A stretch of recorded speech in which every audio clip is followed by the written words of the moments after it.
Hi, I'm Hunter Foster. I'm the artistic director for Redhouse. That was our new opening, which I thought was really cool. And Josh Reed, who is multi-talented, put that together. He's done a lot of our graphics. So I just want to give a big shout out to Josh Reed for coming up with our new intro into REDTalks. Thank you so much for joining us for REDTalks. We're actually on StreamYard this week. We do this every Tuesday at 5:30. And it's actually really exciting that we're actually using the StreamYard platform. We can do some really cool things. And I just want to thank everyone out at StreamYard for coming up with the software, because it's really, really amazing. And I highly recommend it. The first thing I want to start off by saying is that if, I'm hearing,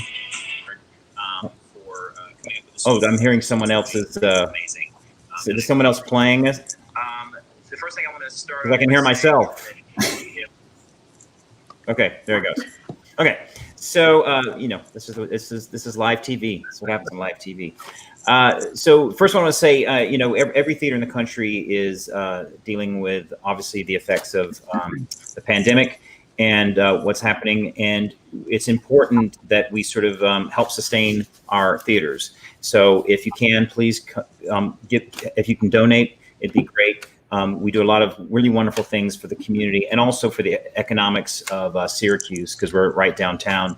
And theater sort of affects not only people who come to see theater, but it affects the businesses and all the stuff that sort of surrounds the theater. And people come downtown to see things, whether it's the Landmark or the On Center. And so it's a ripple effect. So please help support the arts. The arts need your help. And please go to the redhouse.org and see how you can donate.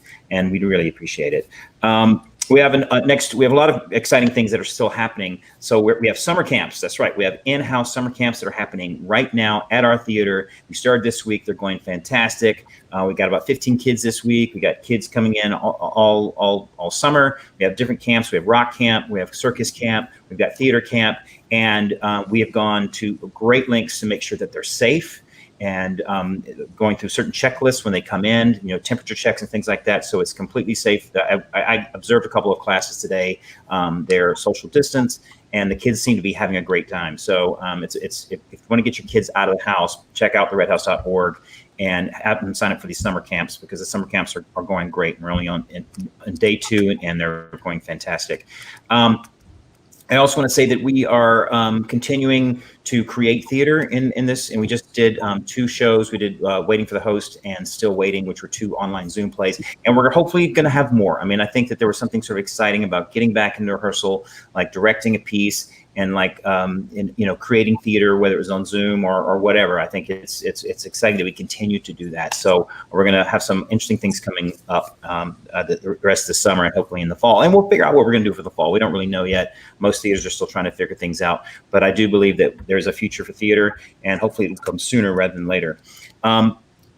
Before we get to our reunion tonight, which is a very special reunion, it was the final show that was done in the old space at Redhouse. It was I Do, a musical that I don't really know that well, so I'm interested to learn a lot about the show tonight myself. But it was the final show before we moved to our new space on Salina. Before we get to that, I just want to actually talk about, we had a death in the Broadway community this week. So actor Nick Cordero, who was was on Broadway and Waiting, not Waiting, on Waitress, The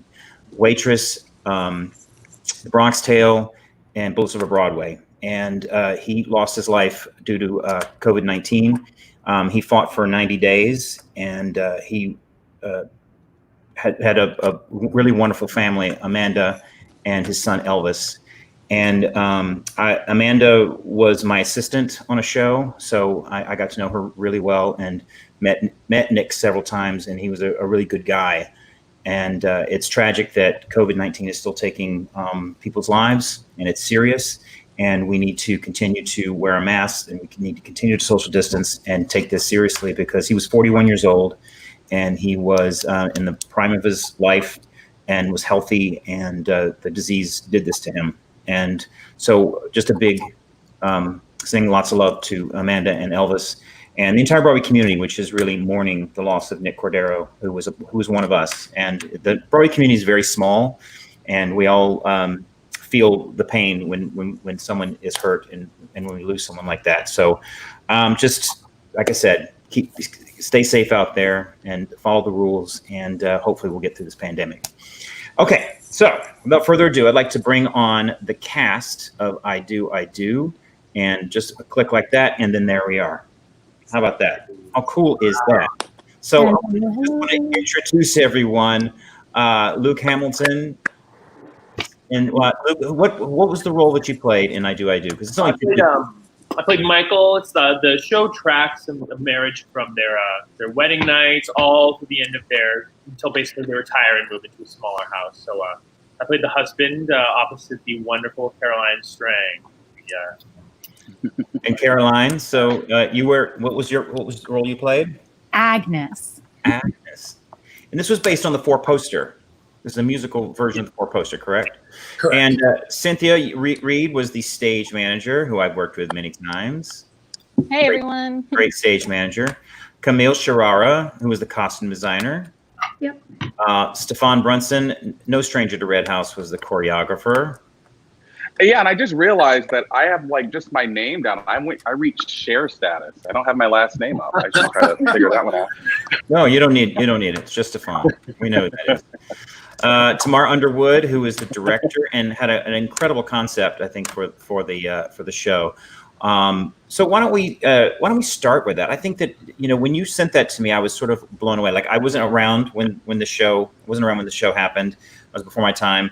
I don't know the show that well, but when Temar sort of told me the concept for it, I was sort of like blown away by the whole thing. So Temar, I'm going to just hand over to you and just talk about how you conceived the show and what it was based on. Sure. Can you hear me?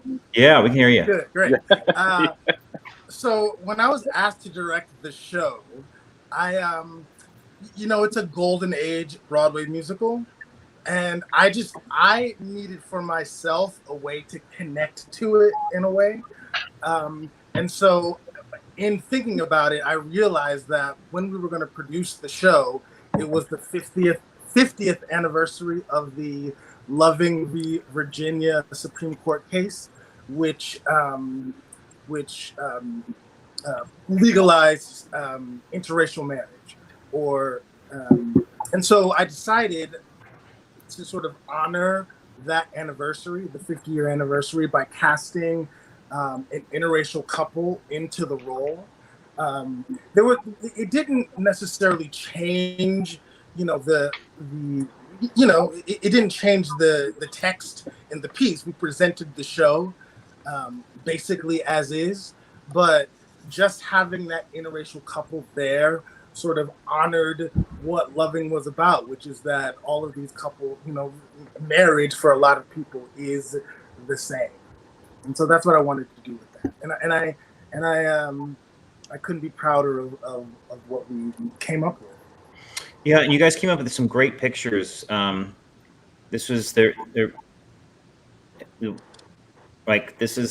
was the original couple, and this is right.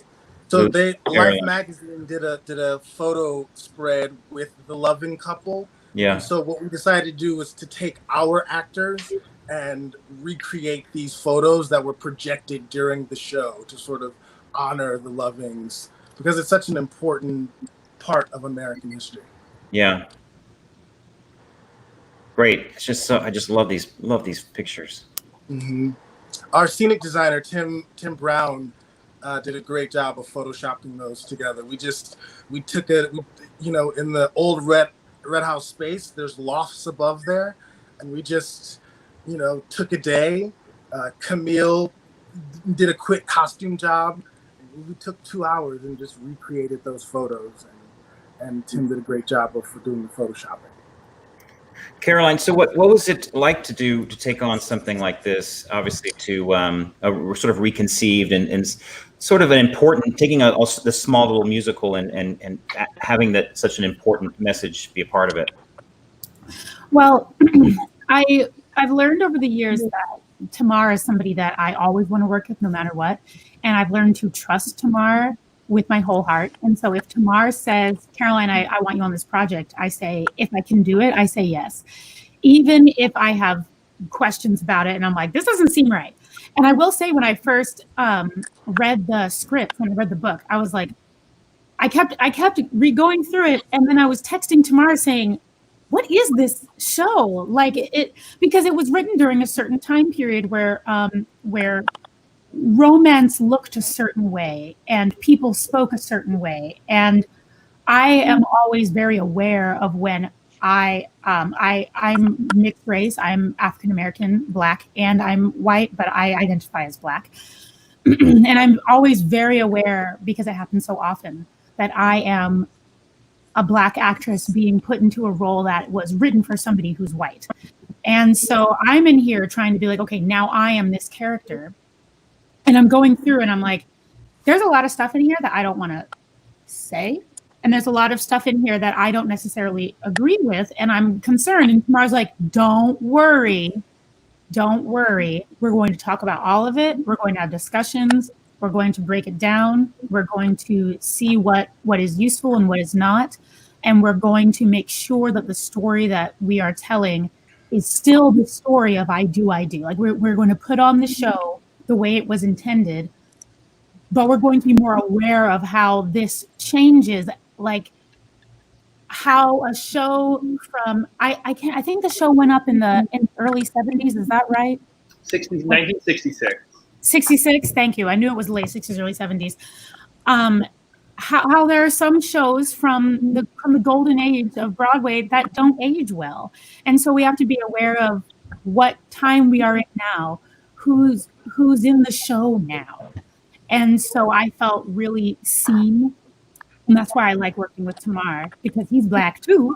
And, I just feel like something that doesn't happen a lot as a Black actress coming into a process is that the casting director, the director, the creative team, they don't always see me as a woman of color coming into a role, and they don't think about all the things that are involved in that. And so Temar not only sees that already, but he makes space for me to have the discussions that I need. I've worked with Temar like 4 or 5 times. I lost count. 4 or 5 times at least. So that's the way it was coming into it. And then as we started learning the choreography that Stephfond put together, as Marie Yokoyama, who was a lighting designer, she put together this system. The lights were just gorgeous, and Tim made this beautiful set. And we really took a show that I was not sure about at first, and we created this beautiful gem of a production that I was so proud to be a part of. And the costumes, my God, you can't, like, if you didn't see the show, then you missed the costumes. They were wonderful, gorgeous. Some of them, I'm sorry, I'm talking for a long time. No. Let's talk about that. Okay, let's talk about the costumes. I'm just going to put a few of them up. These are your original sketches, renderings. Yes, these are my renderings. So I read the script, and I was completely prepared for it to be set in 1895 to 1945.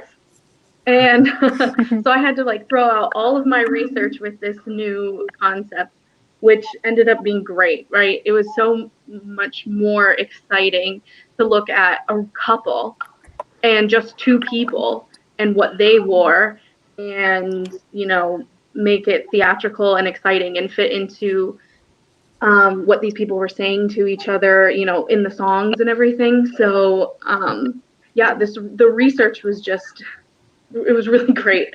And Caroline just fit into every vintage dress I had. So that photo shoot we did just ended up being, you know, a bonus, right? Like I had so many clothes that worked, and we got to use most of them. How many costumes? Because you're right, because the show does. There's a passage of time, right? Mm-hmm. So how many costumes? Because there's all these renderings. There's tons of them. How many costumes do you remember total? Oh goodness, I don't remember. So we had the 50s wedding. So that's a look for each of them, and then what they wore for the wedding night, and then we had a pre-pregnancy look for Caroline, I think she changed right into a pregnancy look, and then she had a look for after she was pregnant with a young child. And so those were early 60s, so like 62, 63. And then we had a 70s look that was formal. And then we had New Year's in the 80s. So they were in, yeah, that's the 70s. We found an even better dress than one I drew for her to wear. And then, 80s was New Year's. And then it was their daughter's wedding. Oh, what was 70s? Oh, after the 70s formal wear, we had the 70s. She gets angry and they're in pajamas and she gets angry and she sings. Oh my gosh, what's the title of that song? Flaming Agnes. Yeah. And so she starts putting on all these clothes that she has purchased. And she wears this fun outfit. And then it's 80s New Year's and then 90s wedding attire, mother of the bride and father of the bride. And then old age when they're moving out of the house. So like a day wear look for that. And that was like, I think we put that in 2017. So yeah, there's quite a few looks. And you know, they're the only two on stage. So all those costume changes were very quick. Because you know, there wasn't a lot of time of other characters being on stage, you know. So well, speaking of that, really had to coordinate that. I was just thinking about that. It must have been a lot for only two people in the show to do all those costume changes. And I'm sure Cynthia probably knows more about, I mean, like, I'm sure that with limited, you know, resources sometimes backstage, like how was that coordinating with costume changes with only two people on stage and limited backstage? For this show, each of our actors had their own dresser who was kind of stationed on either side of the stage to literally throw like new costume pieces at them to change into while the other actor was singing on stage. So we were lucky in that each actor had their own person. And, you know, when it was Caroline getting pregnant, you know, if Luke was on stage, we could then have both. I saw that eye roll, Luke. We could have both dressers like helping out and vice versa. So we made it work. Our dressers definitely got a workout running around trying to make sure they had the right costume for the right actor at the right time, because it's also just a very fast show. So there wasn't a lot of time spent in any particular look. So hands off to our dressers and for the cast for being able to deal with that craziness on top of also doing a show. And even though I still can't figure out how you guys did shows in that space.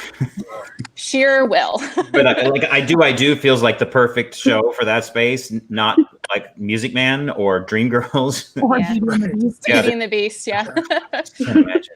So Luke, tell me what your experience was like doing this show, and especially taking on such an important concept. Yeah, definitely. I mean, I think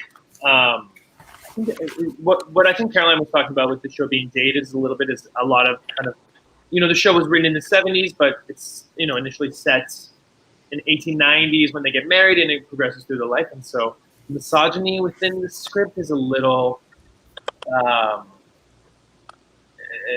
sometimes, you know, he's making sacrifices. He's the successful, pompous writer. The themes are really similar, actually, to the last 5 years. He, you know, starts out with nothing. They're poor. They have kids, and then he finds all of his success and finds an ego along the way. And you know, there's definitely some scenes where, you know, as Michael to Agnes, you know, there's some misogyny, but as, you know, a white man to, you know, an African American wife, all of a sudden, you know, those themes are raised to a different point that sometimes were, you know, just definitely interesting conversations to have and talk about on stage. I remember one interesting moment too. We had one of the songs, one of the dance breaks we were directed. I was playing with the kids, and so in the scene, I'm supposed to come back. We're playing cowboys and Indians, and so I'm supposed to come back, you know, in this tribal headdress, and it was just like, okay, that is definitely not going to make the cut in the 2017 version of this. But it was so amazing to be privy to all of these fantastic conversations, and I learned so much, you know, about the Loving in Virginia case, and just being able to talk to Temar and Caroline. I'm so grateful for the openness and being able to kind of sit at the table for a lot of those conversations that, I hadn't been privy to a lot of the time beforehand. So, it's amazing to be able to be a part of that conversation, and in being a part of the production, hopefully incite the same conversation that, some of our audience's tables as well. And Stephfond, you, what's it like to you're the choreographer. What's it like to choreograph two people? Well, I had one night. You had one night. I had one night to choreograph the whole show. And the craziest thing with that is I had a set choreography that I was going to do, but when you get in there, it's basically performance driven. And I started doing a tap thing with Luke, and then I realized, oh, he's an amazing tapper. I remember, Luke, do you remember I kept saying, I have to make it harder for you? And I think so. I do remember that. I kept going, we have to make it harder. And you know what? Those two actors, they were so game to do anything. And I mean, if I ever had to do it again, Temar, I don't know, you owe me a lot of hugs, because doing that show in a night is it's tough, but it's very rewarding. Those two, they were great, and they were game to do anything. I had to beg for Stephfond because there was originally no choreographer assigned. So I said, can I just have Stephfond for one day, and then maybe to come back for another rehearsal to brush up and polish. So I said, Stephfond, can you do this in one rehearsal? And Stephfond, he said, of course. And luckily, the Michael character has to do most of the dancing. So luckily, Luke is just a dancer. Yeah. And I was not. I was not. I will say that, and it's not that I can't dance, but I don't know. Like when I was 12 or 13, I was a much better dancer than I am now, and I still think, oh yeah, I can do whatever. And I'm like, no, it's really I am a singer who moves. There were times even during the show once we opened that we were waltzing or something, and I looked up at Luke. The waltz, yeah. Mm-hmm.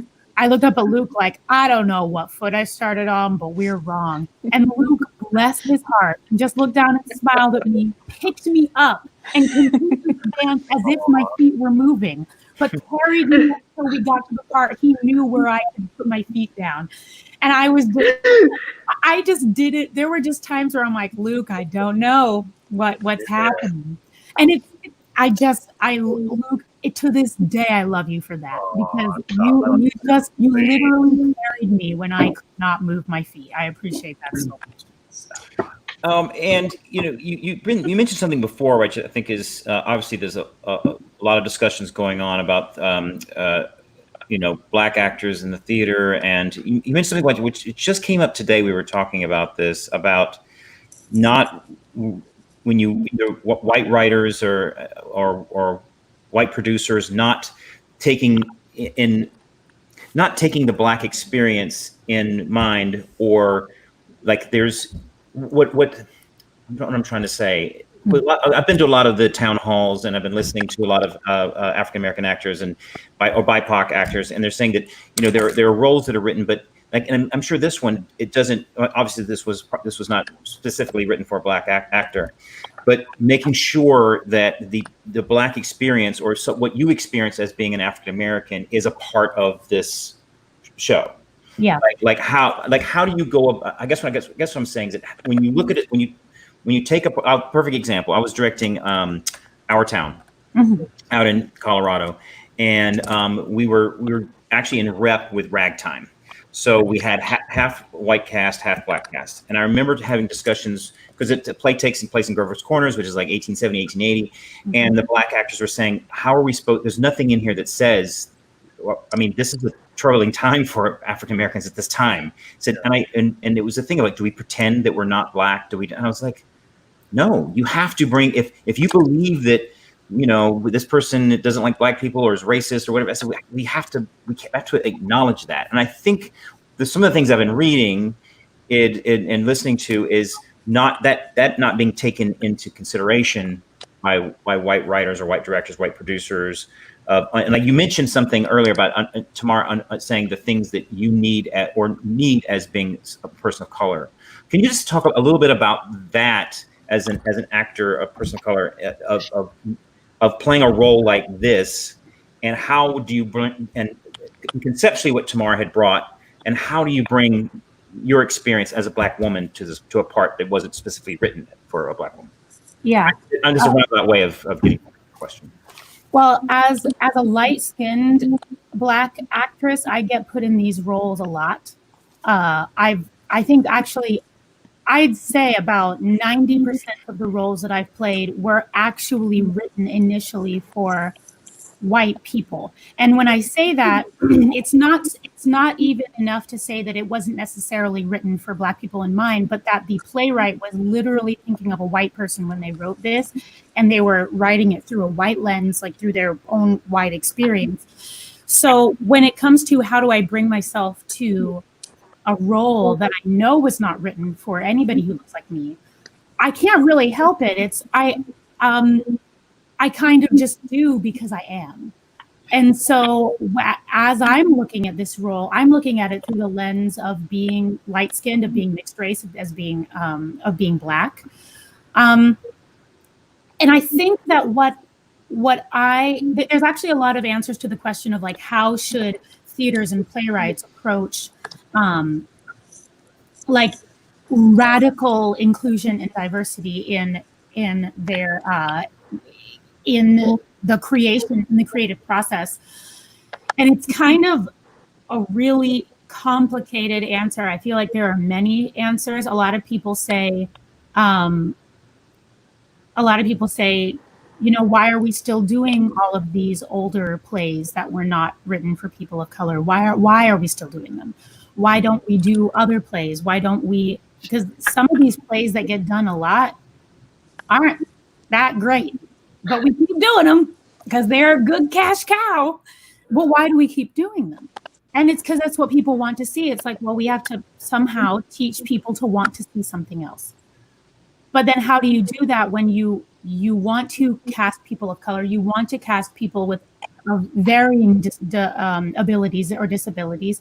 You want to cast people across the gender spectrum, across the sexuality spectrum, but we all know that our audiences are mostly white, upper middle class, or wealthy, older patrons. And so they want to see a certain thing. So it's very complicated, and I don't mean to get too deep into it, but no, I think it's. I mean, I especially with what I sort of admire about what Temar has done with this idea, and now I want to see it. So can we do it next year?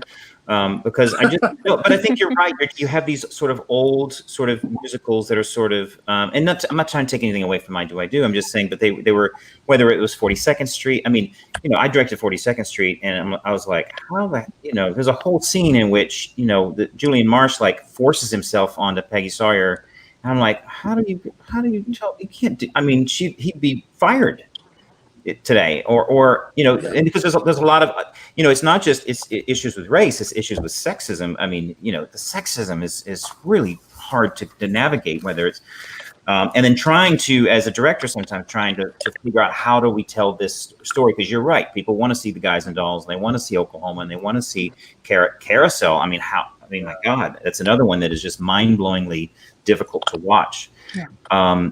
But what I sort of admire about what Temar has done is taking this show that and adding this extra layer to it, which I think is makes a really powerful statement. And maybe that's what we need to do, you know? Yes, and I did want to, I'm sorry, Temar, because I know that you were probably going to say the same thing.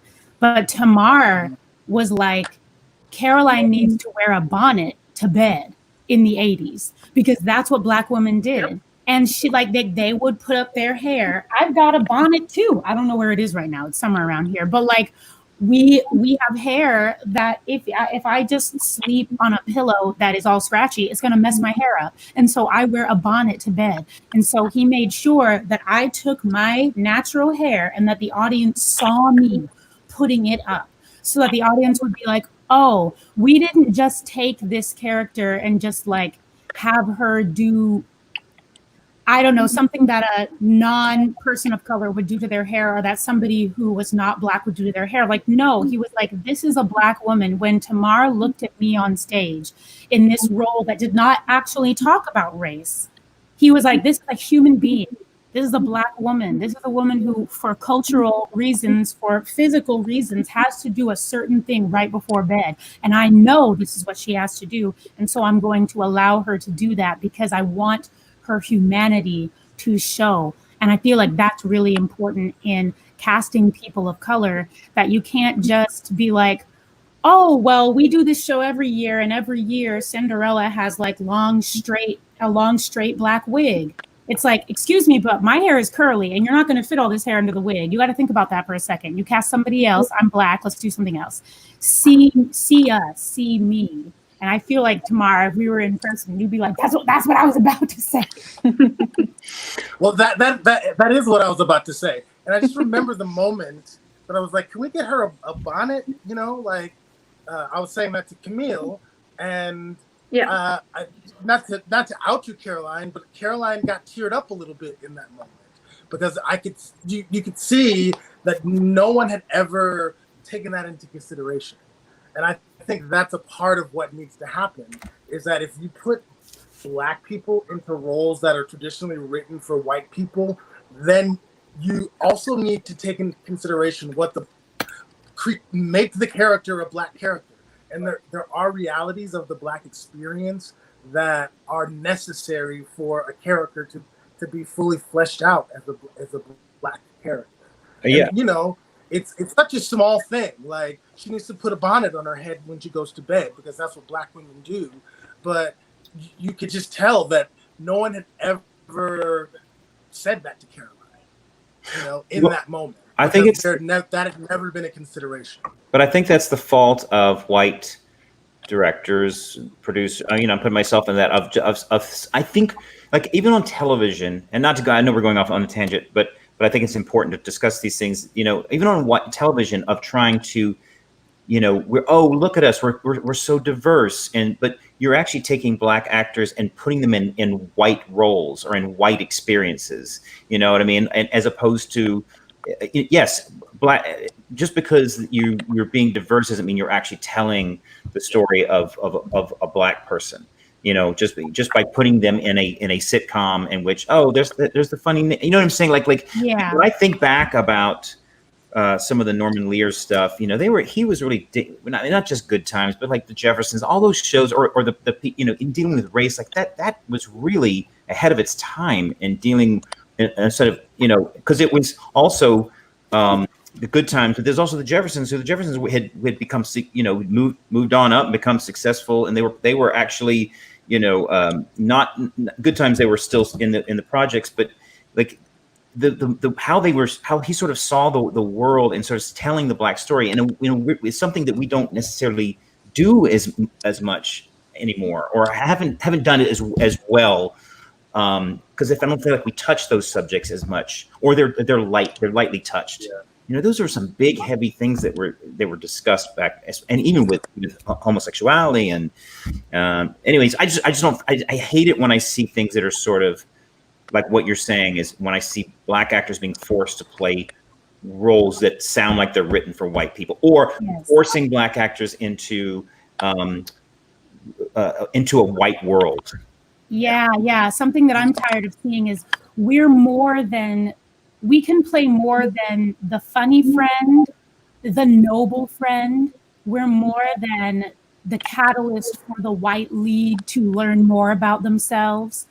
We're more than the person to be subservient that everyone feels bad for. Yeah. We're more than the noble Negro role. The Green Mile. We are human beings who are Black, and we can fall in love, and we can be villainous, and we can have ambitions and dreams that don't have to do with the things that you think of when you think of pop culture Black people. Like, I feel like a lot of people learn about what it is to be Black from watching TV and watching the wrong shows. I know my mother was Black, and she grew up in Alaska, which is where I grew up as well. And there weren't any other Black people around barely. And so she learned about being Black from watching TV, and that really messed her up for her the rest of her life.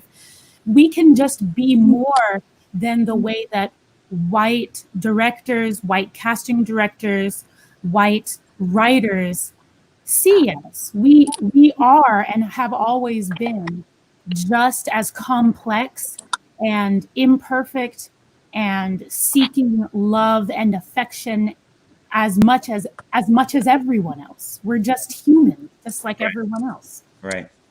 And I think what's important is that, like, I don't think the message is we have to get rid of white writers and white casting directors. The message is that a white director directing a black actress just needs to give the black actress space to bring her own experience into the role, right? Because you're seeing it through a white lens. If you have a black person there, allow that. The emotional truth may not necessarily change, but the experience of the character is just going to be different. And if a white director allows the actor to have that space to bring that experience in, then that is going to do a whole lot, I think.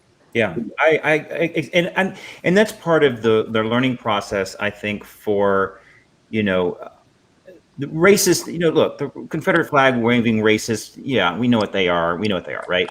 Mm-hmm. It's the progressive liberal, I voted for Barack Obama, Mm-hmm.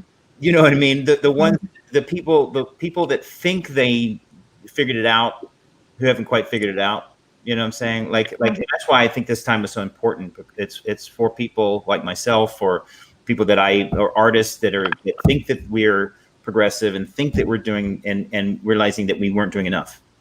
That, like, just what you talked about, the space, and understanding, like, even writing, as a writer myself, writing for understanding the character. Don't write a black character from the perspective of a white person, and don't caricature. You shouldn't do it with any character, but what I mean. Just recalibrating your brain and thinking of understanding that it's not a white. We shouldn't be bringing, like I said, black actors shouldn't be coming into a white world. They should be in our town. They should, you should be a black person. And the idea of colorblind casting is just, I hate that term. Mm-hmm. You're basically telling someone who's black or a person of color saying to not be who they are. Yeah, you're saying that we don't see you. Right. Absolutely. But for a while, a few years ago, that was considered, colorblind casting was considered, oh, that's what we should, something good, and it's not. Okay. Well, so Cynthia, I'm going to go to you. As a stage manager that we've worked together. Explain to our audiences what a stage manager does. Oh, Lord. A stage manager is essentially the person in charge of making sure that everything happens when it's supposed to. I'm brought on from the very beginning to be in meetings so I can talk with the director and the designers about what the vision of the show is going to be, and taking what is said in those meetings and bringing them into the rehearsal room when we add the cast. Once we get into the rehearsal, it's helping to make sure that everybody first and foremost stays on track so we can get the show up for our opening night deadline. But it's also helping to make sure that everybody's on the same page about what's happening. And then once you get into the actual performances, it can vary a little bit from theater to theater depending on what crew's available. For Redhouse, I am the person who's often running lights and sound. If I'm not running sound, our sound designer, Tony Vidala, is. But I'm kind of the point person, and I pretty much have to know at all times where somebody's supposed to be and in which costume and what props. And if that doesn't happen, trying to figure out on the fly why, and working with my crew and my assistant stage managers to make sure that gets remedied if it needs to be, and if not, just kind of checking in with the actors and saying, hey, what happened? And then just being a person that the cast can go to if they're having a personal issue or they're just like having a really bad day and they need to talk to somebody. I am the person who in the room they can go to and just say, hey, I need 5 minutes. Can I go do whatever? And I'm like, yeah, that's fine. Just like I said, being a point person, being a hub of communication. Well, what is it like to just to talk about the director stage manager relationship? Because, like, conceptually, Tamar's come up with something, a new vision, and you're running the show, and like, how is that sort of? Because I do believe that really good shows function when everyone is on the same page, and that includes the costume designer, the stage manager, all the designers, all the actors, the director, the choreographer. Like, can you explain a little bit what the relationship is like with and Stephfond as well, like with the sort of director choreographer relationship, and how that works? Because I always find that to be, like, for me, stage manager is like my right hand man. It's like, Right.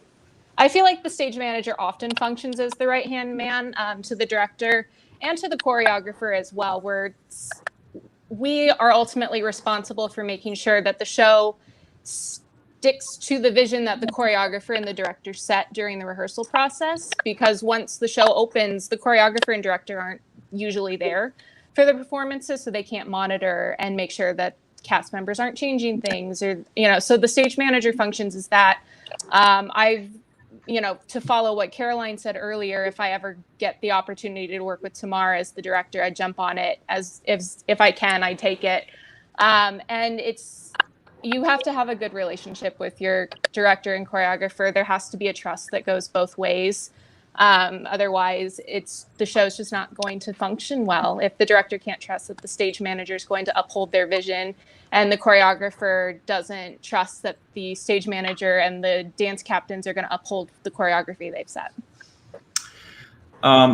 Luke, what is it like to do I've never done a 2-person show as an actor. So what is it like to do a 2-person show where, like, literally the only other person that you can rely on is your scene partner? Yeah, I mean, we got to know each other very well over I think it was 3 weeks of rehearsal, maybe 2 weeks. And so in the Pioneer scene as well, we're sharing a small space with private bedrooms, but we were together a lot of the time, and thank God we hit it off and liked each other, because you're up there on your own. It's like, if you go up on your line, there's literally one person who can help you out there. If anything goes wrong, you have one person who can try and save you. And so, luckily Caroline and I didn't have to, save the sinking ship ever. But, there's a level of trust that you have to have if you're going into something like this. I think as well, it's important to kind of make connections with the audience. I mean, it's so hard to have a song that you're playing out. It's your 8th duet that you're singing to each other, and it's like, okay, how do you make this different, without endowing some sort of characters within the audience? And I mean, the show is amazing to play because you go from the wedding night, you start the show, we're 18 years old getting married, and we end up at 16. So, it's an amazing journey. The fun part about being on stage the whole time is you also get to mark, okay, so what is our relationship like at 40, and what does it feel like to be a 60-year-old, and what does my back feel like at 80 years old? And so I think Caroline and I both had a lot of fun too, playing, the age arc that we got to do within the whole relationship, and on top of, our character arc. Yeah, I'll say that working with Luke was fun because we didn't know each other and we showed up. And I think that the time that we finally knew each other, okay, the time that I finally trusted Luke was when we had to go to the gala event, and I had come like trash at rehearsals, okay? Like, I was just wearing sweatshirts and walking around acting like a bro.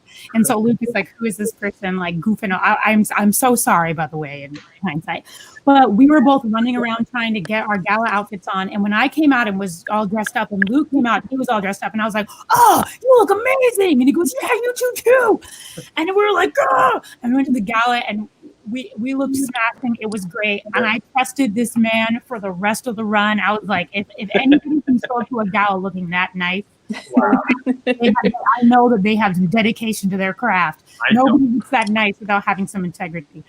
So I will say, and I think you did save me from sinking the ship at least once, maybe twice. I can't remember exactly how, but there have definitely been times when I'm like, when the kids get married, don't know the rest of the words. That never happens, okay? That doesn't happen. This is professional theater. It doesn't happen like that. See, always has my back. Camille, how long does it take usually? Like, when do you start designing? Like, how soon in advance?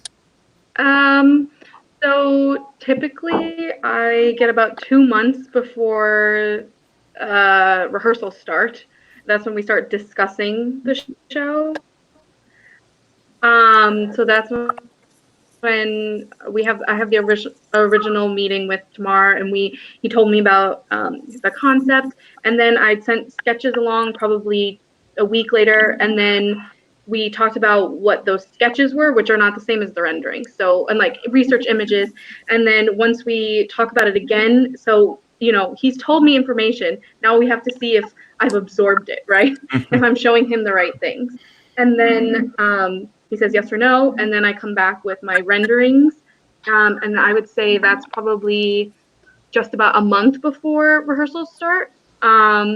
And at that point, I would email Cynthia and try and get the actors to send me their measurements, so I have and headshots, so I have an idea of what suits them and what I should be looking for. And then I arrive a couple days before, and I was lucky enough that I did the show at Redhouse before this. So I went to their stock and pulled clothing when did the show open? The show opened in December 1st. So I was pulling clothes early October because I had done 70 scenes of Halloween before. So I was pulling vintage clothing and trying to figure that out. And so then once the actors and I are actually in the same room, that's when I can start fittings. And then that's where a lot of the real work happens, because with a show like this, where it's so many different. Oh, she freeze? Well, I thought she was taking a dramatic pause. Never know. Time periods. Okay. I really have to have. Oh, no. Am I here? What did I say last that you heard? You froze. We thought you were taking a dramatic pause. Oh, okay. Well, I'll keep going. No. What did I say last that you guys could hear? No one knows. You were talking. Okay, well, so then I start fitting them, and then can you hear me? Yeah, you're okay. Yeah. Okay. So fitting them and then altering the clothing, and then we start dress rehearsals. So, takes a long time. A lot of planning. Yeah, and it's not, but I mean, it's probably. And then we had a fun photo shoot. Well, it's probably interesting. You could do shows that have a bunch of people and a small amount of clothes, but you got 2 people and you got a lot of clothes. But I imagine the costume designer is probably more important to this than I would think a lot of other shows, because you're telling passage of time. It's 2 people. So I imagine, the importance of the costumes for something like this is. That was it. I love the 70s formal wear in this, because I don't know how often you get to see 70s formal wear, in shows. So I just loved that part of it, and the actors looked great. Yeah.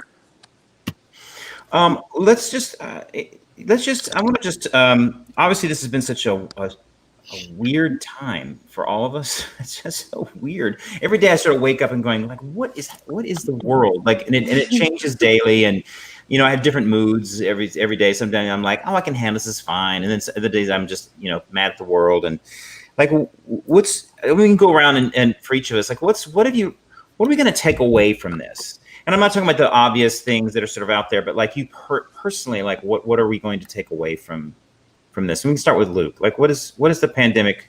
Yeah, I think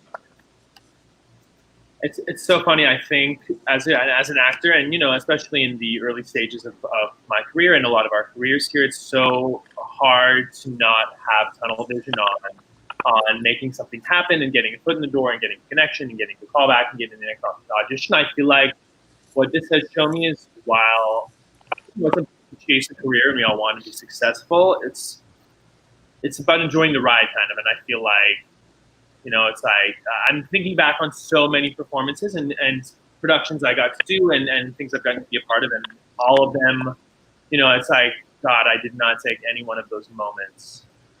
I just think that, especially in a moment now, it's okay, when's the next time I'm going to be on stage? I have no idea. I definitely will not be taking that for granted anytime soon. Cynthia, what about you? For me, I think the biggest thing is re-examining my personal work-life business. I have been thinking a lot with my 1-year-old about if I were in shows, I wouldn't have gotten to be there for as much of the firsts as I have been. So it's been nice to be home to experience his first steps and things like that. And just knowing that, oh, I might have missed the first time he was walking because I was in rehearsal. It's making me, when I go back, I'm definitely going to have a different attitude about how much time I have to spend at home versus how much time I spend to the work now that I have a child. Camille, what about you? Well, I think, the work-life balance thing, I think a lot of people have learned a lot about that too. But something kind of similar to that is, when I was doing tons and tons of shows and kind of just going through the motions, it's really odd being creative. Like we have such an interesting job that we have to be creative all of the time. And learning how to stay creative and push that. And so having this kind of lull I've had to teach myself how to sustain that creativity without the collaboration, or trying to look for collaboration and finding out that we can still be collaborative even though we're not in the same room. And so some ways falling in love with the career again, right? And keeping it going even though it's not happening right now. And also how we deal with being in the same room as people. I've been thinking a lot of how am I supposed to do fittings now when I'm not supposed to be so close to someone, right? It's not just about acting next to someone. It's about, well, I need to take this in how many inches? How do I measure someone without getting near them, right? So learning how to navigate that too, and how to make it comfortable for everyone. And yeah. What about you, Tamar? I know that I've asked you this before, but is anything? I'm sure I have. But is anything new? I don't know if there's anything new. I've said before, it's who and what's important to me. Because when you're so confined to a specific space, you really learn about what things and what people you really value in your life. Those are the people that I continue to try to reach out to, and then but because you only want things around you that make you feel better, and people that your presence makes them feel better. So I feel like I continue to evaluate what and who is important to me. Stephfond?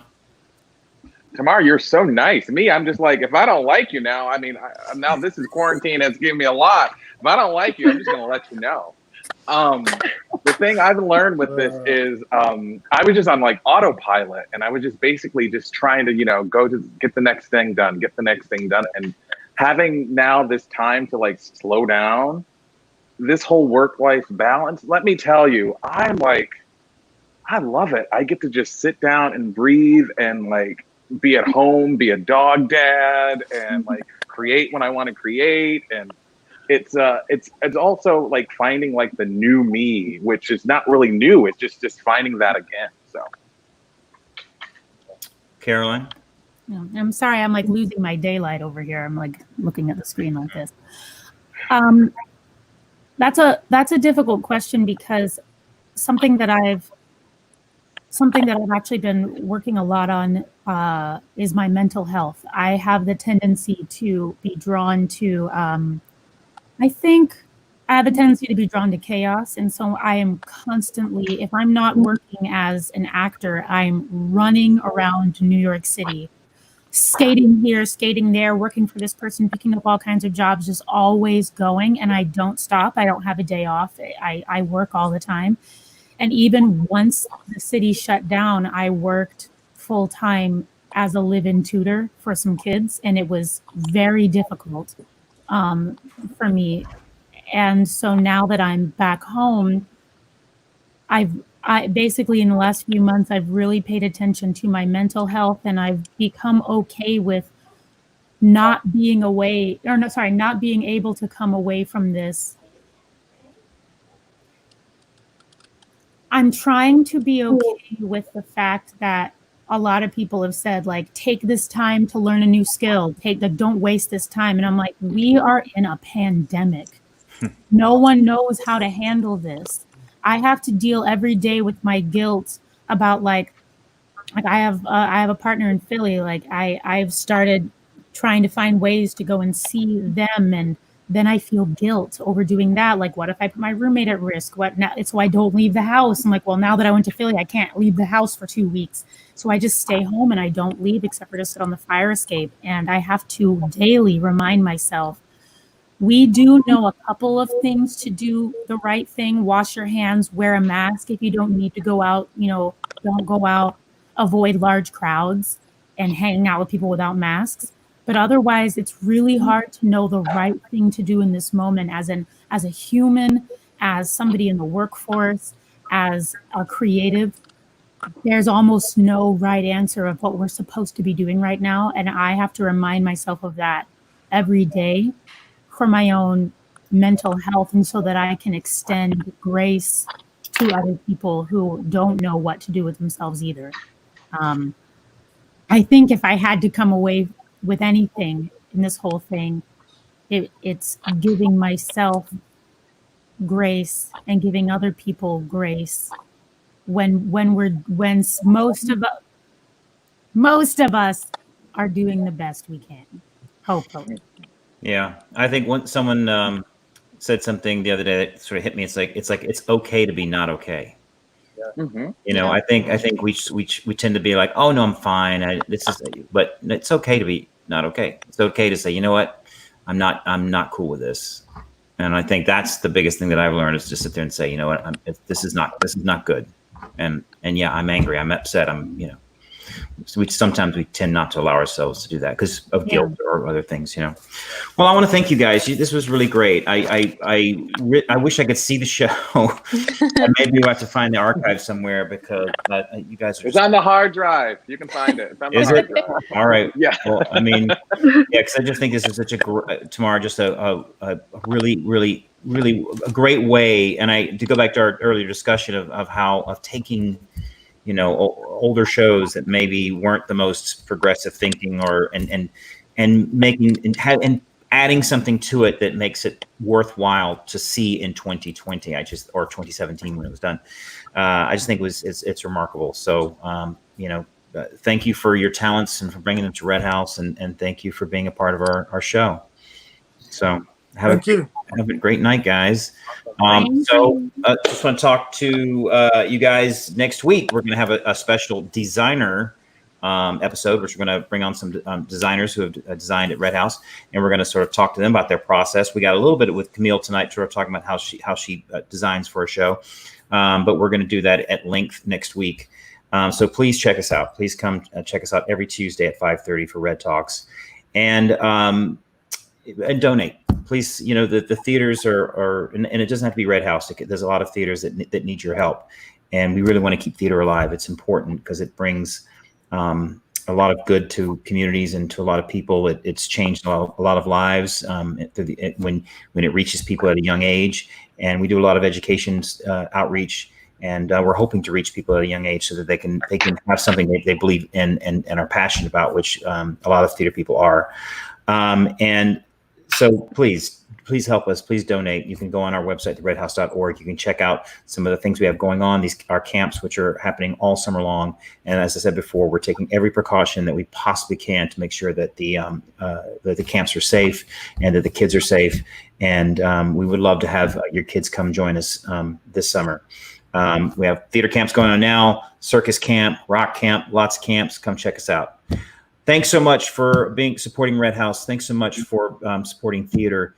And we will see you next week on REDTalks. Featuring past designers right there. All right. Good night, everyone.